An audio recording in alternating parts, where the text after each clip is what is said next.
CMR jewellers సువర్ణ సంక్రాంతి సంబరాలు బంగారు ఆభరణాలపై 1050% తగ్గింపు.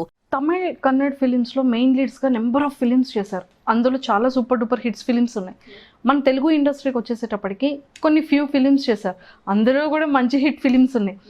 మంచిగా నిలదొక్కున్న టైంలో మళ్ళీ ఆర్టిస్ట్గా ఎందుకు చేంజ్ అయ్యారు, యాక్ట్రెస్గా ఎందుకు ఎక్కువ సక్సెస్ కాలేదు? నిజం చేస్తున్న టైంలో నాకు ఒక మ్యాచ్ వచ్చింది.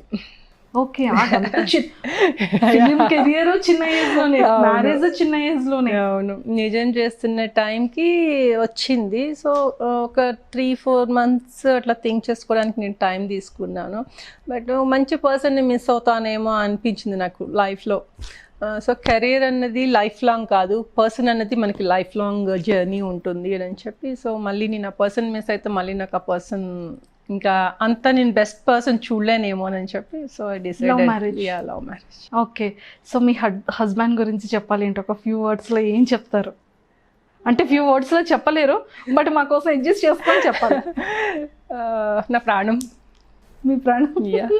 సో బర్త్డేకి మంచి సర్ప్రైజ్ చేసేసారు ఆల్రెడీ. చేసేసారు. ఇప్పుడు మా ఇంటర్వ్యూ ద్వారా మీరు ఏం చెప్పాలనుకుంటున్నారు మీ హస్బెండ్కి? Thank you so much. నేను కేక్ రిసీవ్ చేసుకున్నా అండ్ రోజెస్ రిసీవ్ చేసుకున్నా. Thank you so much, love you. So మరి తను అక్కడ యూఎస్లో ఉన్నారు అంటే ఇప్పుడు మరి మిస్సింగ్ ఫీలింగ్ లేదు? ఉంటుంది, ఖచ్చితంగా ఉంటుంది కదా. సో బట్ తప్పదు, కెరియర్స్ డిఫరెంట్ కెరియర్స్. తను ఏరోనాటికల్ ఇంజనీర్, సో అక్కడ ఉంటారు. ఎవ్రీ 2 months 1 month అట్లా ట్రావెల్ చేస్తారు. బట్ ఈ లాక్డౌన్ వల్ల అక్కడే ఉండిపోయారు, లేకపోతే ఈరోజు ఇక్కడే ఉండేవాళ్ళు. సో ఆఫ్టర్ మ్యారేజ్ తర్వాత మీరు కూడా యూఎస్ వెళ్ళిపోయారు. తర్వాత బేబీస్. మేడం అసలు నిజంగా సీరియస్లీ చెప్తున్నాను, ఇందులో మాత్రం మీరు ఇప్పుడు ప్రెసెంట్ ఉన్న యాక్టర్స్కి కాంపిటీషన్ వచ్చారు. మేమేమో ఇలా ఉంటున్నాం మేడం, మీరేమో అంత క్యూట్గా అంత బ్యూటిఫుల్గా, కొంచెం మాకు కూడా టిప్స్ చెప్తే మేము కూడా అలా ట్రై చేయండి. మా జిమ్లో ఒక 2 hours వర్కౌట్ చేయండి రోజు. మా హస్బెండ్ నాతో అదే చేస్తారు.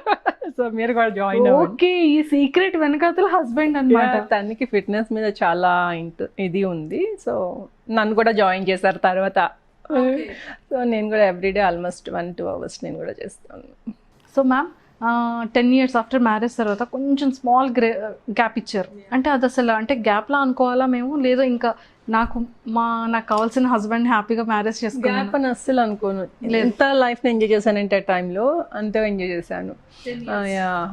వెంటనే అంటే యాక్చువల్లీ మ్యారేజ్ అవ్వగానే మూవీస్ మానేయాలి అనుకోలేదు, కంటిన్యూ చేద్దాం అనుకున్నాను. వెంటనే ప్రెగ్నెన్సీ అనమాట. సో ఓకే, ఇంకా లైఫ్ని కొన్ని రోజులు బ్రేక్ ఇద్దాము, సో కొంచెం ఈ లైఫ్ని ఎంజాయ్ చేసి మళ్ళీ కావాలంటే రీఎంట్రీ చేద్దామని చెప్పి అప్పుడు బ్రేక్ తీసుకుందాం.